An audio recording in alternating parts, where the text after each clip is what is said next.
இன்னைக்கு டயட்ட நான் லோ கேலரியா தான் பிளான் பண்ணேன். ஆனா அது ஹை கேலரி ஆயிடுச்சு. Welcome to day 136. இன்னைக்கு மத்தியானத்துக்கு சிக்கன் கீட்டோ பவுல் ஆர்டர் பண்ணிட்டேன். ஆனா வந்தது என்னமோ சிக்கன் ரைஸ் பவுல்.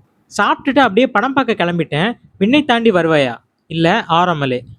படம் பார்த்துட்டு இருக்கும்போது பசிக்க ஆரம்பிச்சிருச்சு. நல்ல வேளை ஒரு பிஸ்கட் பாக்கெட்டும் எடுத்துட்டு போயிருந்தேன். அதை நானும் என் ஃப்ரெண்டும் சாப்பிட்டோம். இன்டர்வல்ல ஒரு பாப்கார்னும் வாங்கினேன். படம் முடிஞ்சு இன்ஸ்டாகிராம்ல பார்த்த ஒரு கெபாப் கடைக்கு போனேன். அங்க எல்லாமே கெபாப் தான், எதுவுமே டீப் ஃப்ரைட் ஐட்டம் இல்லைன்னு சொல்லியிருந்தாங்க. ஆனா அங்க போய் பார்த்தா எல்லாமே ஆயிலா இருக்கு. சிக்கன் கீமா, ஒரு பீஸ் சிக்கன் கெபாப், ஒரு ருமாலி ரொட்டி, அப்புறம் ஒரு பரோட்டா வர மாதிரி ஒரு காம்போ ஆர்டர் பண்ணியிருந்தேன். அதை நானும் என் ஃப்ரெண்டும் சாப்பிட்டோம். அப்புறம் அவங்க கிளம்பிட்டாங்க. ஆனா எனக்கு பசி தீரல. அதனால இன்னொரு டிக்கா ஆர்டர் பண்ணேன். அப்படியே ஒரு சப்பாத்தியும் கூட ஆர்டர் பண்ணேன். சாப்பிட்டு முடிச்சுட்டு அப்படியே பக்கத்துல இருந்த பார்க்ல கொஞ்ச நேரம் நடந்தேன்.